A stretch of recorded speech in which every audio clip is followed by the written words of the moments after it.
Olá, sejam muito bem-vindos ao nosso podcast Seu Direito. No mundo todo, direitos são violados. E para reparar direitos é importante que você conheça os direitos que você tem.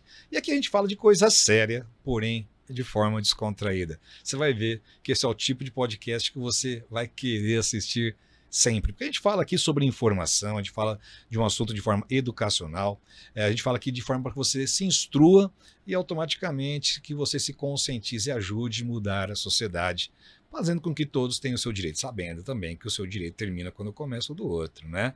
E tem um detalhe, falando em direito, quando você vai procurar um direito, é importante que você constitua, procure um advogado que seja de sua confiança, especialista, principalmente que seja da sua confiança, tá? Bom, o nosso assunto de hoje, gente, tem um nome complicado, mas eu não vou falar do nome complicado que tá aqui, mas se você quiser eu falo para vocês o nome complicado também. Mas antes eu quero saber o seguinte, olha, o assunto é assim, ó.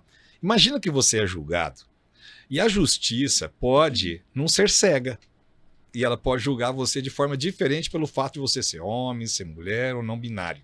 Imagina, de você ser julgado não pelo que você fez, pelo que você faz, pelo aquilo que você deixou de fazer, mas pelo fato de você ser homem ou mulher. Você acha isso justo? Olha, eu não acho. E para a gente falar sobre isso, agora eu vou falar qual que é o tema, tá? O tema é assim, gente, o protocolo do CNJ, que é o Conselho Nacional da Justiça, sobre o julgamento com a perspectiva de gênero. Legal, tá vendo? Melhor falar daquele jeito, né? Mas olha, a gente convidou aqui para falar sobre esse assunto, né? Que é a Camila Spaggiari Marra. E está junto comigo a Maria Angélica, que já participou do nosso segundo podcast, esse é o nosso terceiro podcast, para me ajudar aqui sobre esse assunto também. Então, Camila, seja muito bem-vinda aqui ao nosso podcast. Dá uma palhinha pro pessoal aqui antes de eu falar sobre a sua qualificação, sua biografia. O que é esse assunto? Olá, a gente vai falar de um conceito que é uma novidade, não tão nova assim, porque já tem sido aplicada, que é a questão da magistratura, ou seja, os juízes e as juízas julgarem as pessoas que estão lá resolvendo seus problemas, que a gente gosta de chamar de lide, né? Então, eles estão lá resolvendo uma questão que para eles é muito importante, mas é importante também que elas estejam sendo julgadas independentemente do seu gênero. Então, o que aconteceu? O CNJ percebeu que havia uma discrepância entre homens e mulheres. Para um pouquinho. Não entrega tudo, não. Vai falar perdão. isso já. Vamos lá. Gente, ó, o CNJ, quer dizer, o Conselho Nacional de Justiça percebeu que havia uma discrepância. Quer saber mais sobre isso? Eu interrompi, mas por um bom motivo. Pra você ficar até o fim e ver tudo. Tá certo? Justo, bom, beleza? justo, Assim, claro. Então vamos lá. E a Maria Angélica, que já é experiente aqui no nosso quadro, né, Maria Angélica? Agora que o nervosismo do primeiro episódio passou, agradeço de novo o convite. E vou aceitar se tiver um próximo convite aí, viu? Já ficou bom, né? Já ficou bom. Bom, tá vendo, gente? Aqui a gente fala de forma descontraída, né? Eu interrompi a Camila aqui, a doutora Camila, por uma questão óbvia, né? Porque eu quero que você fique aqui com a gente. E a doutora Camila, ela é advogada, graduada aqui pela Universidade de Franca, né? Trabalha na área trabalhista há mais de 12 anos. E ela escreveu um artigo, né? Um artigo que fala sobre como a justiça deve julgar os casos, independentemente da pessoa ser homem ou mulher. Agora sim ela vai contar tudo isso pra gente, tá? Ela vai dizer como é que a justiça de fato deve ser cega, né? Para julgar as pessoas pelos direitos que elas têm. Então, percebeu, né? Podcast, Seu Direito. É aqui que você tem informação séria de forma descontraída. Então vamos lá, doutora Camila, agora é contigo, minha amiga. Bora lá, então. Então, o que aconteceu? O CNJ percebeu que havia diferenças de julgamento. Mas por que vieram essas diferenças? Pela nossa construção social, né? A nossa construção social, ela é patriarcal, né? Durante muito tempo, apenas homens tinham acesso a universidades, apenas homens podiam fazer concursos públicos, apenas homens eram juízes. E assim a gente foi construindo a nossa sociedade que está em desconstrução. Porém, os conceitos são enraizados dentro da nossa casa, dentro da nossa moral, dentro da nossa ética, dentro da nossa construção como pessoa. E então o CNJ, percebendo isso, que não dá para separar o juiz da pessoa, a juíza da pessoa, porque eles têm os seus valores pessoais intrínsecos ali dentro, ele decidiu lançar um guia. Pegou e falou assim: juízes, juízas, senta aqui. Julga assim. Agora é assim que tem que julgar.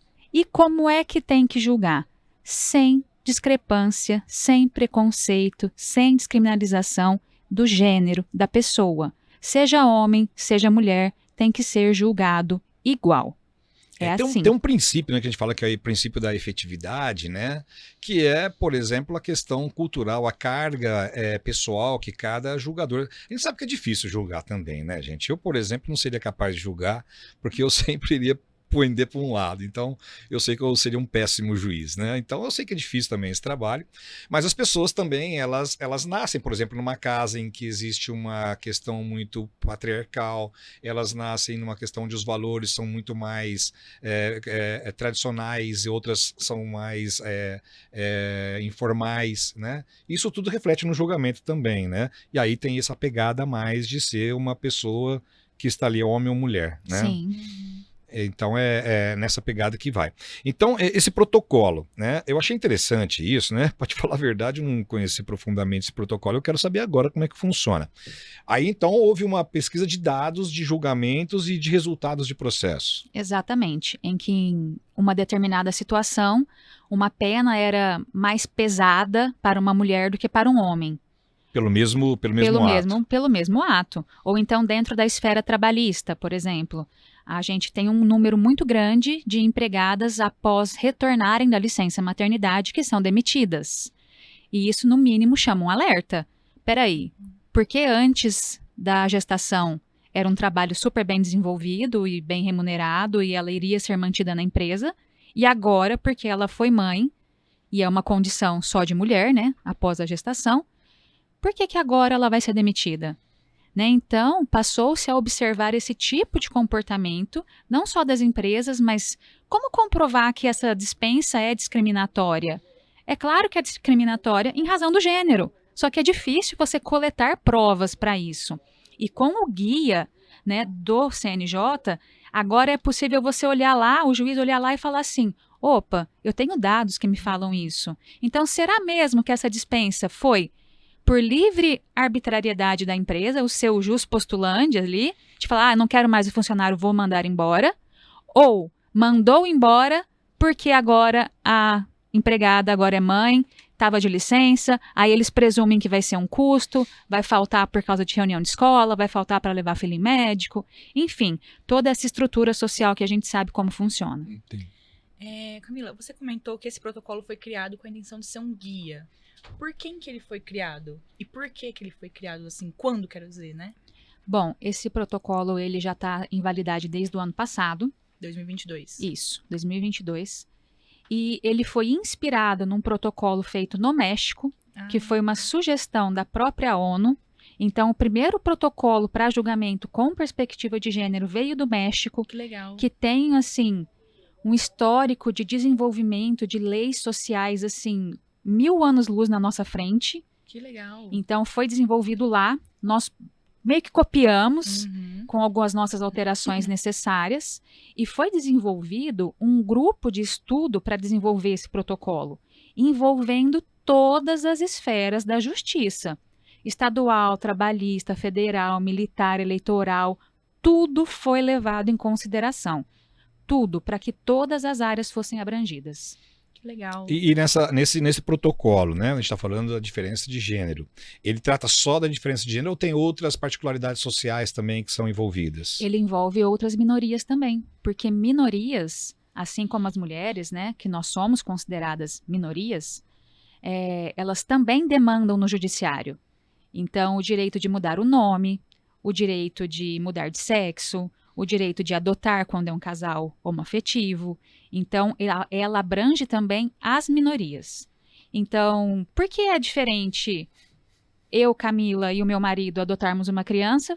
Por que vai ser diferente para o fulano e para o fulano adotarem uma criança? O processo tem que ser o mesmo. Essa questão, por exemplo, do nome social também de pessoas de trans, né? Ela também tem alguma referência nesse protocolo?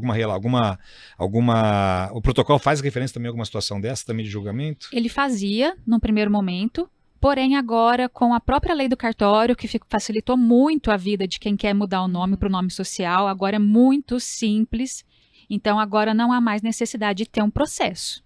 Né? Você tem que cumprir alguns requisitos no próprio cartório, ser maior de idade, não sei o quê, mas agora faz no cartório, ali assim, ó, papum, já está com o nome novo. Então quer dizer que o protocolo, ele, entre aspas, né, ele foi revogado por uma mudança de uma legislação, Sim. né?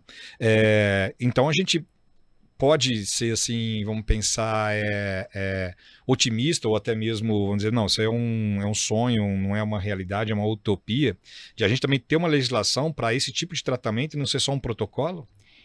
O protocolo em si, eu já o enxergo como sendo uma legislação, sabe?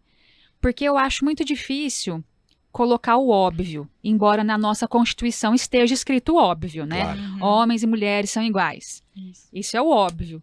Mas, tendo isso daqui como referencial para julgar, eu acho que os juízes vão pegar e falar assim, poxa, CNJ mandou ler isso aqui, CNJ mandou seguir isso aqui. Se eu não seguir e me denunciarem, eu vou ter que reformular todos os meus julgamentos. Vão ser outro tipo de trabalho. A minha vara já está lotada de processo. Então, eu acho que entra dentro de um procedimento que ele vai ser adotado um dia, utopicamente na minha opinião, mas um dia isso vai ser automático.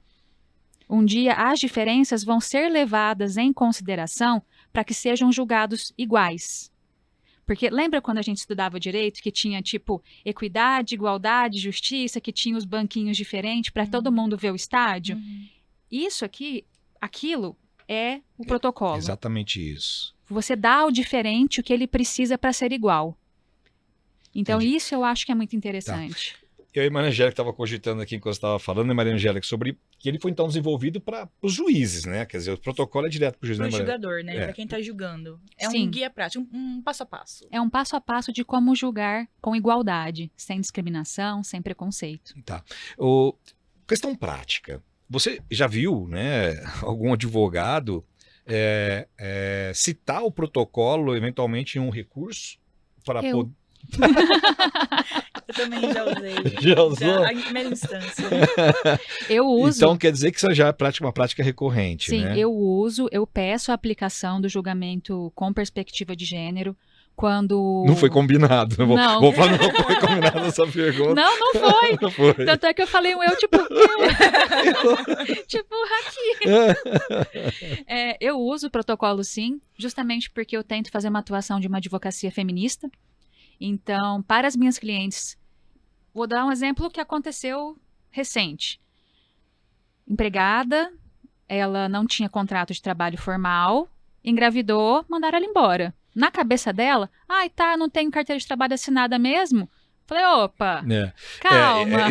Esse é um exemplo, né? Porque a gente sempre, quando fala de direito, né? A gente vive o direito, o dia a dia. A gente estava até conversando aqui, antes de a gente começar o nosso podcast, que às vezes a gente vai tomar uma cerveja com um colega advogado e não tem nunca uma situação em que o processo, os direitos, acaba não vindo à tona, né? E a gente tem essa particularidade, né? Eu já vi isso, eu já vi aquilo, né?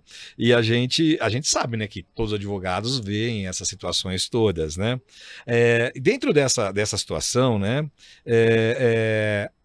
Você disse, né, que houve para a criação para o desenvolvimento desse protocolo, né, eu anotei aqui, que foi ouvido todos os segmentos, a Justiça Estadual, Federal, Trabalhista, Militar, Eleitoral, essas coisas todas, né? E existe assim um exemplo que você possa dar do que é mais relevante no trabalhista comparado com outras áreas do direito? Olha, para trabalhista, por exemplo, eles levam muito em consideração a carga horária, o local que a mulher está estabelecida, se ela tem que carregar peso ou não, se o local é insalubre ou perigoso, se isso pode, afetar biologicamente ela, se, sei lá, é uma empregada que trabalha em raio-x, se ela pode se tornar estéril. Então, são situações que o direito do trabalho tem que levar em consideração. O direito civil, por exemplo, de família. A mulher é dependente economicamente do marido, ela vai precisar durante X determinado tempo que ela receba uma indenização se ela for dependente disso.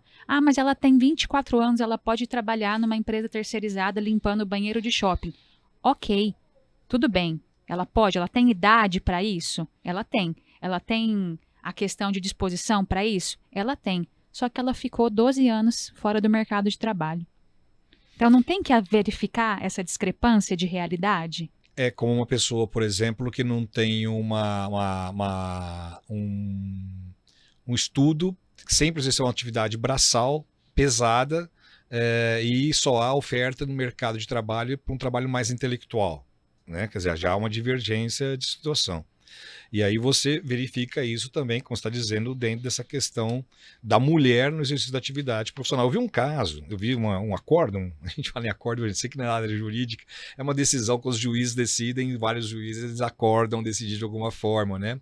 De uma mulher que numa empresa, que a empresa foi, aliás, gente, o nosso podcast número 2 aqui, ele fala sobre o compliance, né? E essa empresa tinha um compliance de que a mulher não, era uma empresa de anticoncepcional, né? E a mulher não trabalhava lá, porque ela poderia não ter filhos por uma questão de estar próximo da fábrica de anticoncepcional, do laboratório, por causa da questão, como fala, do contato da pele, como chama? Que absorve, né? O Exato. pozinho E então só remédio. contratava homens lá, né? Porque é uma firma de anticoncepcional. Então a gente percebe, né, a dificuldade do juiz, porque ao mesmo tempo ele tem que seguir um protocolo para não tratar homens e mulheres diferentes, mas tem que estar atento também para algumas particularidades. Sim. Em que a mulher não pode estar dentro do processo de trabalho. Questão do peso, trabalho pesado, noturno, essas coisas todas, né? Sim. E então é importante a gente... Queria só fazer uma observação. A gente está falando muito da questão de realmente orientar os juízes e as juízas, mas o protocolo ele traz, inclusive, orientações para a produção de provas. Por exemplo, provas periciais, estudo psicossocial, né? Como que eu tenho que observar essa mulher, né, nessa relação, né? Eu tenho que ter um olhar diferenciado. Então é muito legal, né? Porque o protocolo ele engloba o processo judicial como um todo. Ele é multidisciplinar. Ele é muito interessante. É muito interessante. A Larissa, que trabalha com a gente, que ajudou na produção aqui do nosso conteúdo, né, ela colocou aqui uma pergunta que ela conversou contigo, né, sobre o que buscou esse protocolo, né, que fala que o país possui a 5ª maior taxa de feminicídio do mundo, segundo a ONU. Né? E aí, então, a gente tem no próximo parágrafo aqui a questão da violência contra a mulher durante a pandemia. É claro que isso chega na justiça. Claro. Né? Como que a justiça tem enfrentado essa questão, inclusive a subnotificação? Bom, pelo que eu tive contato, né, o que acontece? As mulheres, elas têm procurado o judiciário, só que elas têm procurado o judiciário justamente com medo e com receio, tá? Isso sempre foi realidade entre a gente, tá? E o intuito do protocolo, né, que é para também os magistrados, mas todo mundo que integra a cadeia produtiva, vamos colocar assim, sabe?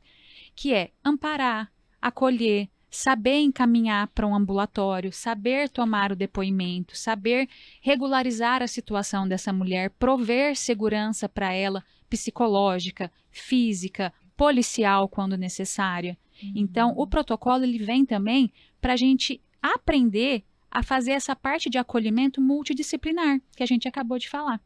Tá. Esse protocolo está disponível no site do CNJ, é isso? Sim, é uma cartilha, uma bem cartilha. legal. Tá, conta pra gente sobre essa cartilha, assim, só para poder, porque muita gente pode não conhecer, claro, né? Dizendo que é uma coisa que começou o ano passado, né? Tô vendo aqui a recomendação do CNJ no 128 de 2022, né? Isso. Para que oriente a magistratura a compreender a perspectiva de gênero para superar esses estereótipos e o preconceito dos julgamentos. É extenso, é um trabalho assim de pesquisa de quantos anos? Você sabe dar essas informações para a gente sobre a construção desse documento? Salvo engano, ele tem 128 páginas. Ele é dividido em 3 etapas. A primeira etapa, eles vão definir e demonstrar os conceitos de gênero, subgênero, divisão de trabalho, atribuição de tarefas, preconceito, denominações e nomenclaturas. A segunda parte, ela é exclusiva para os magistrados. Então, essa parte, para quem não é juiz, pode pular. Tá, então vamos lá. A primeira parte ela é mais conceitual, a segunda parte ela já é o passo a passo que a cartilha que ele tem que rezar. Exatamente. Né? Vamos colocar assim. E aí a terceira etapa, que é a que eu mais me aprofundei, porque ela é dividida pelas áreas da justiça. Então tá lá assim: como aplicar o protocolo CNJ para julgamento com perspectiva de gênero na Justiça Eleitoral. Depois, na Justiça Militar, na Justiça Federal, na Justiça Trabalhista. Então lá aparece toda um roteirinho assim de como você pode aplicar e identificar essas questões discrepantes. Porque uma vez que você sabe que você tem o direito a alguma coisa, você identifica a situação problema. E identificando a situação problema, você pode resolver. Então isso é muito interessante. Essa questão da conscientização, é o que a gente fala aqui no nosso podcast, né? O seu direito é para que você seja conscientizado dos direitos que você tem, e a gente vem com essa questão instrutiva, essa informação que a gente coloca aqui para vocês, para que você seja instruído, conscientizado, né? É uma educação, praticamente, de forma que diz para vocês, né? A gente trabalha aqui com assuntos sérios, mas também como é descontraído, a gente vai batendo um papo aqui, e essas coisas vão entranhando na gente, e muitas pessoas acabam percebendo que tem muita coisa para a gente aprender, muita coisa para a gente ensinar também, né? E eu não quero perder a oportunidade de você estar aqui falando sobre esse protocolo, né? Para que você fala assim, já que você estudou essa questão de várias justiças, né, vamos colocar assim, né, dentro das suas respectivas competências, se você percebeu nesse seu estudo, né? Claro que é uma questão subjetiva. Se você percebeu que existe entre essas justiças uma que foi mais resistente com esse conteúdo na aceitação desse protocolo, ou não? Ou você percebeu que elas estão todas seguindo de fato essa cartilha? Eles são obrigados a seguir a cartilha, né? A gente tem que partir desse princípio. Só um detalhezinho, você vai continuar. Vamos supor que há uma efetivação de comprovação de que essa cartilha não foi seguida. A penalização, existe penalização nesse protocolo para o magistrado? Então, a penalização é aquela que nós advogados sabemos qual é, que a gente sabe também que não funciona, né? Então, o que é? A gente pega e faz a denúncia para o CNJ e eles vão abrir a ouvidoria e vão verificar a situação. A gente sabe que é demorado e a gente sabe que a grande maioria das denúncias fala que não foi encontrado nenhum tipo de nada lá. Enfim, porém, como eu estou fazendo as minhas iniciais, estou sugerindo para os meus colegas usarem como fundamento bibliográfico, tipo, no termo do protocolo CNJ, no item tal, você tem que analisar, levando em consideração isso, é aquilo que a gente coloca no processo. Se está no pedido, tem que seguir. Tem que analisar. Exatamente. Tudo que o juiz é instado a se manifestar, ele tem que manifestar sua pena de omissão e aí ele tem que suprir essa omissão através dos recursos cabíveis, que a gente sabe que é os embargos de declaração, né? Sim. E que também chega no tribunal. E decisões citando protocolos também tem. Tem, aqui no TRT-15 tem, e o TRT-15 ele abrange a parte da Justiça do Trabalho de todo o interior do estado de São Paulo. Né? O TRT-2 é da capital. Então, aqui no TRT-15 tem muita gente usando. Até mesmo porque nós temos agora no TRT-15 mais juízas do que juízes. Então, elas estão usando. Aqui em Ribeirão mesmo, acho que temos 4 juízas aqui em Ribeirão, salvo engano, nas 6 varas do trabalho. Então, é uma grande proporção, é um grande número. E sabendo que nessa situação, até elas podem ter passado por isso, eu acredito que um olhar acolhedor seguindo o protocolo vai ser muito benéfico para a gente conseguir diminuir essas desigualdades que as mulheres sobrevivem. Isso. Principalmente porque, né, Maria Angélica, você me disse no nosso podcast, né, que 53,3%, foi você que me disse isso? Foi. Pelo censo de 2019, pelo IBGE, a força de trabalho no Brasil já estava em 53,3% para as mulheres. Então, nós somos maioria no mercado de trabalho. Então, nós somos maioria até na OAB. Verdade, nós somos maioria na OAB. Nós somos maioria como advogadas também. São maioria aqui também. Aqui também. A maioria aqui, tá sendo maioria aqui direto, né? Muito bom. Deixa eu só pra gente concluir, a gente tem mais alguns minutos, né? Pra gente poder cumprir aqui o nosso protocolo também, né? De prazo, né? Sobre essa questão, na Justiça do Trabalho, que é a sua especialidade, né? A gente falou aqui sobre o assédio moral em alguns podcasts anteriores. Aliás, quero convidar vocês para assistir os nossos podcasts anteriores. Foi sobre assédio moral, sobre compliance também e a questão da igualdade de gênero, né?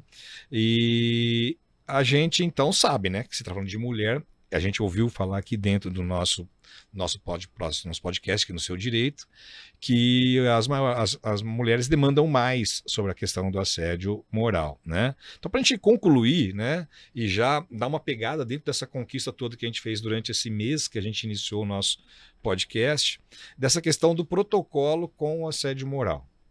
Tá. Bom, o assédio moral, ele é muito delicado, até mesmo porque a frase famosíssima que a gente sempre ouve nos julgamentos é mero de sabor. Ah, isso não foi assédio moral, isso foi um mero de sabor. Situações corriqueiras da vida, né? É o que a gente escuta. No entanto, a gente tem que levar em consideração, e o próprio protocolo fala isso também, que a questão do assédio moral com mulheres ou minorias, ele deve ser avaliado de uma outra perspectiva. Primeiro, a mulher ela já é diminuída socialmente. Segundo, ela normalmente está em um cargo inferior do que aquele que está a assediando. Então, ela já se sente, além de socialmente diminuída, hierarquicamente diminuída. Então, você imagina, na minha cabeça, assim, quando eu vejo que, o fulano gritou com fulana, eu imagino a situação assim, de alguém gritando muito alto e alguém diminuído. E usar o protocolo para levar em consideração a questão da diminuição da mulher dentro do âmbito de trabalho e da sociedade é dar a ela o direito de equidade.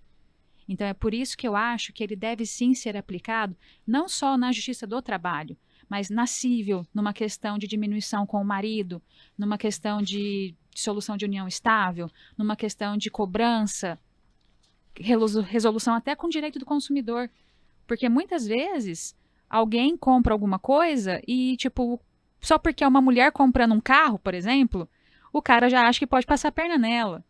Ou então se ela vai numa mecânica, isso é muito comum, isso é comum comigo, acredito que com a Maria Angélica também, por mais instruídas que nós sejamos. Então eu acho que isso vai ser uma questão de reavaliação do nosso potencial e de nos tornar iguais. Ninguém quer ser melhor, queremos ser iguais. Muito bom. Gostoso, né, Maria Angélica? Nossa, excelente. Nossa, amei. estamos aqui, né? Bom, gente, olha, nós estamos chegando aqui ao final do nosso podcast, né? É o terceiro episódio do nosso podcast, Seu Direito.